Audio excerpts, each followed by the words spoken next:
inside your bedroom. We stopped counting the days, lost in the rhythm. Hello everyone, this Physical is silence, Girl no Love need to speak. Podcast. I am your host, Kat Williams, and we are on our 6th episode of Black Girl Love. So much to talk about this week. So much to digest in small bites, hopefully. So let's get started. Stick around. Let's see what we're going to talk about this week.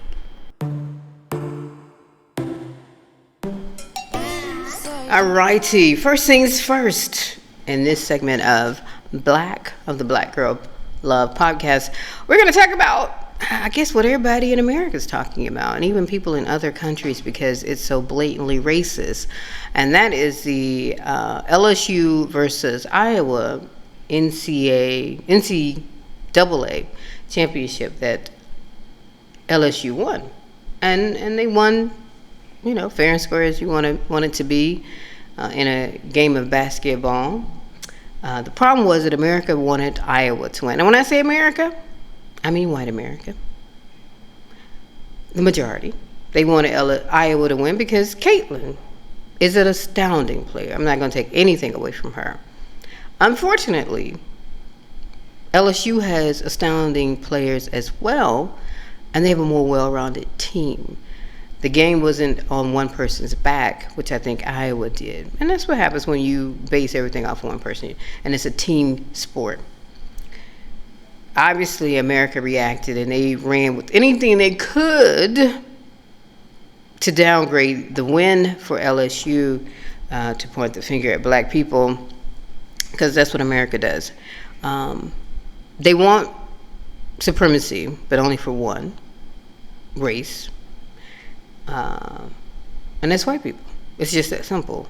And so when you don't have that, or you don't achieve that, then they try to find things to weaken you, your spirit even. Because they attacked Angela Reese, said she was classless, unsportsmanlike, because she did the exact same thing that Caitlin did when they won, which is what you do. I don't care what anybody says. When you are in sports is a different beast. There's a lot of one-upmanship, gamemanship, whatever you want to call it, a lot of taunting. It's the nature of the beast. It's been there since the beginning and will continue to be so. So I don't know what they wanted.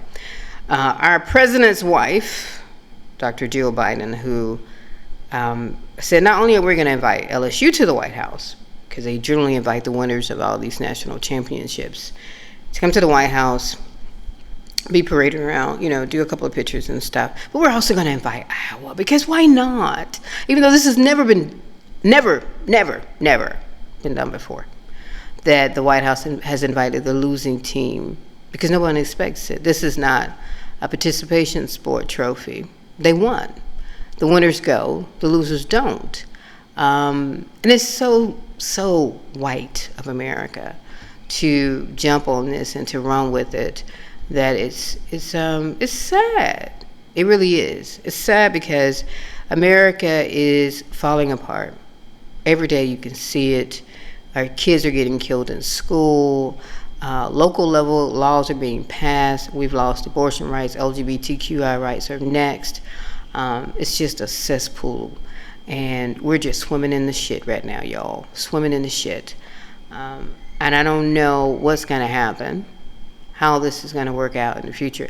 But I bet you need to get your ducks in a row. And the reason why I say that is because if you missed BRICS being mentioned in the middle of all of that, then tighten up, baby, tighten up. So BRICS is an acronym for 5 leading emerging economies: Brazil, Russia, India, China, and South Africa. And they have joined together, y'all, to essentially do what the G7 has done. And they're banding together. They're becoming partners, right? And you're like, what does that mean for us? It means our dollar, which is what a lot of economies are based on, is going to crash. And what does that mean for you? What costs today will not cost tomorrow. It's going to be more expensive. We're already in a major recession, if not slight depression. And this is not going to help matters. And that's not going to happen overnight. Don't get me wrong. But if you're like looking at retirement, Social Security, pensions, then yeah, you need to look at this. You need to be following what is going on with BRICS. BRICS. Do your research, because this will affect you, right? You plan on having children, everything. You buying a house, a car, where you're going to work, where you're going to live. All these things will be affected if the USD collapses or goes any worse than what it is, because it's not great right now. Let me tell you, it is not great. And the reason why this is also concerning is that the companies involved, the countries involved rather, Russia, communist, China, communist, South Africa, racist, India, colorist, and Brazil controls the meat industry. If you didn't know that, Brazil owns almost all of the beef that you consume in America and a few other countries. Go look it up. It's not that complicated. But these countries merging together, it's not a good thing for America. We have led the charge for many years, and I don't know if that was proper. Probably wasn't. Let's be honest. It probably wasn't. So we're heading down the same pathway that England is on right now, and that England has been on for a while. England is, we touted as a major player in the game of things because, hell, they conquered so many of us, right? They are the forefathers, the inventors of everything that we see today, right? But they are really broke. They're broke. Their people are broke. So I don't know where this is going to go. This is just my opinion. Do I think you need to be concerned? You definitely do. You do. And then they're masking all of this, covering all this up with the false Trump arrest. And I say false because it's BS. In this sense, is it necessary? He's not president anymore. He won't be president. You let him in the office knowing he was a racist cunt. And we did nothing. We let this man in. He's passed laws. He's put people in place to pass laws. Look at our Supreme Court. It's a joke. Full of conservative white men and women who live to put us in the 1800s again. If they could put us all back into slavery, and by all I mean black people, any people of color, realistically, they would in a heartbeat. There's a segment of population that would in a heartbeat. And what's so interesting to me is that this segment of population is poor, broke, and lonely. Because you're not going to be rich. You're never going to be a multimillionaire. You're not going to be a billionaire. You will not be the top 1%. You're not even middle class. And yet you're marching and donating to this man's cause, this billionaire who has hidden all of his money in trusts. He's broke on paper, but the man's not broke. All of his businesses have failed. And yet, here we are. You're defending and running behind him. And the American public and the news media is just jumping up with this. And there's so many other things going on. There are laws being passed locally that you need to focus on. You need to be concerning yourself with who is your mayor, who is your governor. The president, at this point, is just an office, right? Except for the Supreme Court stuff. You need to be aware of that. But he ain't putting anybody else in the Supreme Court for a while, so we can move on from that and really focus on localized politics, because that's where the drama is at. It's harsh out there in these streets, and you better wake up, people. You're going to wake up or wake up dead. Isn't that that's what they say, right? They just woke up dead. So yeah, get into it, people. Research BRICS. Ignore Trump being arrested, because I don't care. And Angela Reese, follow the sister. Support the sister. I'm not saying she needs it because she's strong. Because she said, we ain't going to the White House. We don't want to go with you. Because, white folk gonna white folk.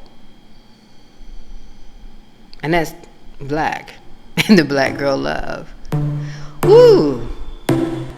Inside your bedroom, we stopped counting the days. And we are back with the second portion of Black Girl Love Podcast.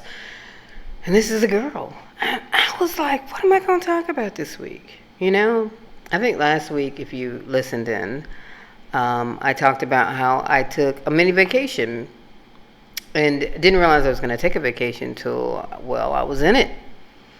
Every day I woke up and I just could not be bothered. Like, I didn't have it in me. And I was okay with that. Once I realized I was in it, because every day I was like, you got to do this, you got to do that. And every day I was like, but I ain't doing it today. I was acknowledging it. But that was it. My brain and my body was like, we're not doing that, sis. We're going to chill. And, I finally started listening. I think it took like Tuesday afternoon. I'm like, you know what? Maybe it's just not, this ain't going to be for you this week. And that's okay. I gave myself grace. And it felt good. The rest of the week, I did nothing. When I tell you, I washed my tail. I fed my face. I read. I listened to some podcasts. I watched some TV. I listened to a little music. I laid on the couch. I napped. I took a nap. Oh, I remember at one point in my life, I used to take a nap every Sunday. It was a gift to myself. I would take a 2-hour nap. Mainly because the job that I had, I had to be at work at like 7:30. So on the weekends, my body clock still operated, So I would get up on a Sunday, run my errands. And I had things that I like a routine. So I would go to this bookstore. I would get a book. I would get a cup of coffee. I would get a treat for myself. I would do all that by 10 o'clock. And then 10:30, maybe 11 o'clock at the latest. By noon, I'd be back home and I'd be in the bed till 2 o'clock. 2-hour nap every Sunday. It was a blessing. And I have forgotten that, I'll take a nap every now and then, when I'm exhausted, I'm sick, I'm not feeling good. But to schedule a nap for myself every Sunday, that's love. That's love of self. And I had forgotten to love myself for a while, So this week was beautiful. Now, don't get me wrong. I've taken other weeks. I've taken planned vacations since that time frame. I'm not trying to minimize or maximize anything. But the difference rather is that I scheduled those naps, and I don't do that anymore for whatever reason. And I decided I'm going to get back to that. It may not be on a Sunday. It may be on a Wednesday. It may be on a Thursday. It's going to be a day that works for me. The Sunday worked because I work Monday through Friday, and the Sunday was like a recharge, if you will, or even a charge, hell, to get into Monday, right? And it made me appreciate Mondays more. And I remember telling my boss at the time that I took a nap every Sunday. And I remember her just staring at me and going, wow. Because, she had a husband and kids, and she's like, I don't have the time. I said, you have it. You just got to carve it out. And tell everybody that's what you're going to do. And they're going to have to respect your boundaries. And so that's a word to everybody out there who's listening. Take a nap. Or do something, at least 2 hours out of the week, that's just for you. Something that makes you feel good. I mean, it could be going to a nice restaurant, going to the movies, going to the bookstore, taking a walk in the park, sitting by the river, sitting by the water, anywhere, the lake, the beach, going to a high rise and just looking out at the city, going in a field and looking out at the field, whatever. But just take 2 hours out of your week to remind yourself that you love yourself. And like I said, I had forgotten that. And I have a lot of time by myself. Don't get me wrong. I am not on anyone's schedule but mine. But sometimes I put too much on my schedule. And I'm reminded of when I was in the military, and I was a meteorologist, and things that I did there counted. Like somebody could die, right? If I did something wrong. If I inputted the wrong information, did my job half-assed, somebody could die. And that was always a factor. And so I was good at what I did. I enjoyed it for what it was, right? But there's also the stress of knowing that everything I do, somebody could die. If the weather's bad, even if it ain't bad, somebody could die. But when I left the military and I was doing other jobs, I still approached it with that same energy. And that energy is not a sustaining energy. And I would get burnt out, and I couldn't figure out why. And then one day I woke up and I was like, nobody's going to die if I don't respond to this email. Nobody's going to die if I don't return that call within an hour or within, as soon as I hear the message. And I started proactively putting in boundaries. My email signature said that I will respond within 24 hours. And if I was on vacation, I'm on vacation. I'm not going to respond. And that's been a boundary that I've broken a few times, that vacation thing. But yeah, but just letting everyone know around me that you're not going to die. So I'm not going to pretend you're going to die, and I'm not going to jump on whatever this issue is until I'm ready, till I'm professionally ready. You feel me? Professionally ready. Because you don't want Cat when you were really seeking Anandra, because those are two different people. Because Cat cannot be nice sometimes. Anandra's nice because you're paying her. Until she doesn't want to be nice anymore, right? So those are the things I was thinking about this week as I've gotten busier with work. And fortunately, with school, we're on spring break. But I still have things I got to do for that. So, I'm psyching myself up to actually be an adult and log into my classwork and do all that stuff and get ahead of the game. Because I'm like, you know what, Anandra? Not Cat. Anandra, you can get ahead so that the next 2 weeks after this spring break, you won't have any pressures at all. You'll have that essay wrote. You'll have that workbook done. And I ain't did nothing yet. But I'm going to do it before this week is out. When I tell you, I will do it. Because I want the week after this to be easy peasy. Right? And I want to get ahead of the game. I like being ahead of the game. Right? If I can. And you should like being ahead of the game too. Which is why you should set boundaries in your professional life. Let everybody know it's not going to be instantaneous. It is not going to be instantaneous. What you give is what you're going to give when you give it. And not a second before. Not a flip-flap-flam second before that time in which I decide to respond in whatever way that is. I remember years ago when I was doing so many things. I had my podcast, my first podcast. I was writing. I had my retreats. And I just had so many things going on, y'all. I would take the month of December off, and I would give myself grace and say, during this month, I will not respond to any emails that don't bring me joy. Like, if it's work related and you not paying me, I'm not responding. My podcast, I took a hiatus from that month.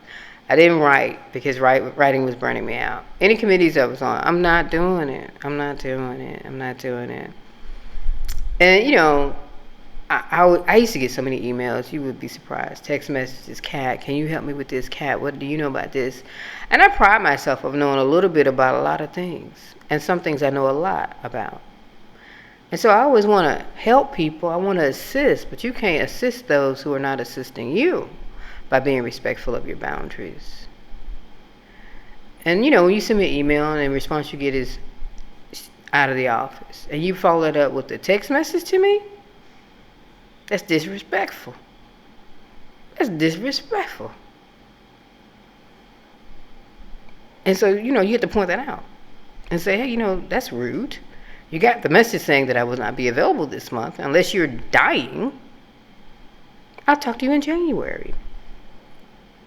That's the approach I had last week about everything. Unless you were dying, and you weren't bringing me joy, I wasn't talking to you. And I'm going to keep going forward with that energy because it suited me last week. I felt very, very comfortable in my skin last week. So comfortable, in fact, that I'm feeling great this week. And I needed that recharge last week. I didn't realize it, but my body did. And I'm thankful that some part of me gave me grace and said, sis, sit your tail down.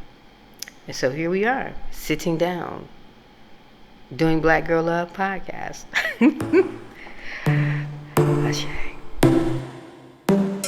Inside your bedroom. And we are back with the third and final segment of Black Girl Love, the podcast. And I am Cat Williams, your host. Love. I've been debating on what to talk about this week with love. And now I like the fact that I segment the podcast into 3 digestible bites, right? And I reference food a lot because I do like to eat. I like good food. And I'll be traveling this summer through Europe, and I'm looking forward to my food experiences, all while I'm losing weight, because I will be losing weight, damn it. But anyway, I was like, what is love? And what are we going to talk about this week when it comes to love? Is love a feeling? Is love an emotion? Is love a sound? Is love a touch? What is love to you? And what does it mean? I mean, is love only experienced while in relationships, familiar relationships, friendships even, marriage, children, parents, and all those family ties? Is that where love is based on? Is love real? I mean, people have killed for love. They've robbed for love. They've stolen for love. We've done a lot of things in the name of love, right? Romeo and Juliet. Was that really love? Or was that infatuation? And then we get into what is infatuation? Does love differ for everyone? When I say I love you, and you say you love me, is that the same thing? Or are we talking about two different pressure points? And I find that interesting because we could be talking about two different pressure points. Or we could be talking about the same. But really? Could we? Is love ever equal? And I think not. I mean, please chime in and tell me if love is equal to you. I don't think love could ever be equal, because humans are not equal. And before you get into, no, I'm not saying that. I'm saying that what you give at any particular moment is not going to ever be equal. It can't be equal. It doesn't make any sense. I can't give you 100% if I'm not feeling like I can give you 100%. But maybe my 6% that day works for you because you're giving 140.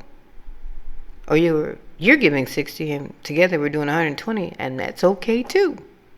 Right? So again, what is love and what does it mean to you? I love a lot of things. I like a lot of things. I dislike quite a few. I don't think there's too many things that I hate. I do hate my thighs rubbing together. I hate sweating sometimes. And I really, really, truly don't like using the bathroom. And that's weird. But it was like there was a function that could be taken away. And I can still remain healthy.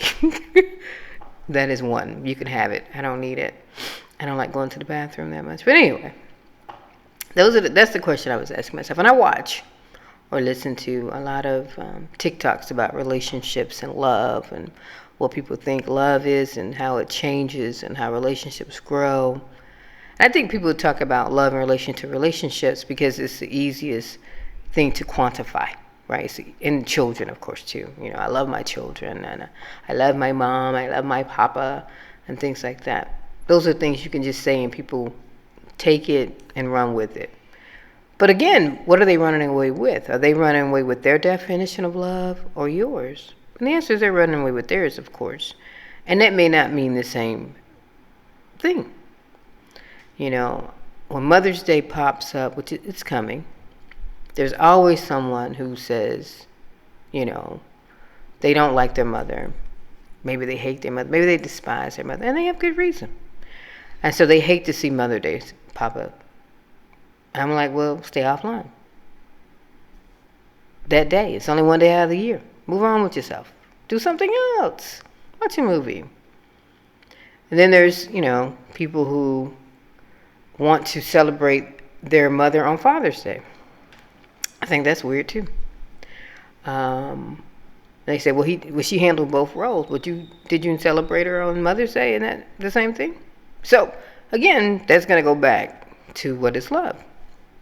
If I come to you as a person who loves her mother, and you don't love your mother, my definition of love is going to be different than yours for that particular person. And in relationships as well. Like I said, I watch a lot of TikToks. I'm hoping TikTok stays around. And if it doesn't, I'll be in another country, so I'm not too worried about it. Let's be honest. But I see so many relationships. And the thing that I've noticed, or the thing that's celebrated, is new love and old love. But nobody really celebrates the in-between love, because that's the hard part of love. New love is easy. I love you, you love me. Everything is roses love. You smell good in the morning with your bad breath. You smell good at night with your bad breath. And in between, you just want to put your nose in their neck and just inhale all essence of them. That's new love. That's easy. It's pheromones and lust and just liking the other person. You click. That's easy love. Old love is that seasoned love where you've spent time getting to know that person. You can complete each other's sentences and thoughts. You know what they like, what they dislike. You're settled, you're comfy. You like putting your nose in their neck because smelling them is comforting, it's home, it's security, right? And you're like, they've been married 40 years, 50 years. How did you do it? And everybody just glosses over that middle part. They're like, respect each other. We listen. Oh, that's so cute. It's so cute. But it doesn't answer the question. Because day-to-day living is hard in a relationship. People say it's easy. Some people say it's not hard at all. Some people say it's extremely hard. It's going to depend on you. Which goes back to, like I said, everybody ain't equal. Everybody approaches everything differently. When you love someone, you have to think about who taught them love, what type of love they were raised in, and do your two loves work out? Because that's when the middle is going to come into play. The beginning is easy. I can love everybody in the beginning, unless I just don't like you. But that's the easy part, But that middle 20 years of being with the same person, if that's the way you roll, it's difficult. It can be a wake-up call for who you are as a person, how you love, how you show love, how you receive love, all those things. And I think that's what we don't talk about enough. And I can't get into it because, hell, I ain't the greatest at relationships, obviously. Though I do love. I like love. I like being in love. I like the energy that love gives and to receive, right? Unfortunately, or fortunately, depending on who you're talking to, sometimes it just doesn't always last. And sometimes that's a good thing. Sometimes it's not, depending on who you ask. But it's still love, right? It's just a different definition. Maybe the tide came in, maybe it went out. And when it went out, it washed everything away. And that new love is when the tide just comes in full force, right? That in between, though, when you can walk on the beach and you can see your footprints in the sand, that's the love we need to talk about and get into. And that's the love you really need to work on. And that's the love you need to talk about with potential partners. Because in the end, we're all going back to relationships, right? Because relationships make the world spin. Even if your relationship is only with yourself. Because there are a lot of solo people in the world. People don't interact with others. They don't want to. And they've figured out what works for them in their life, right? But as long as you're loving yourself, because at the core, that's it. As long as you're recognizing your patterns and who you are and how you love and how you want to give love, show love, receive love, then hopefully it works out for you. But that was my thought this week. I was like, what is love? What does that mean for you? I think I've touched on it before because love is such a broad topic because it could cover so many things. And it, again, can mean so much, or so much of a difference, rather, to everyone. And I don't know if that's a good or a bad thing, but it's reality, right? So what is love to you? Tell us. Inside your bedroom, we stopped counting.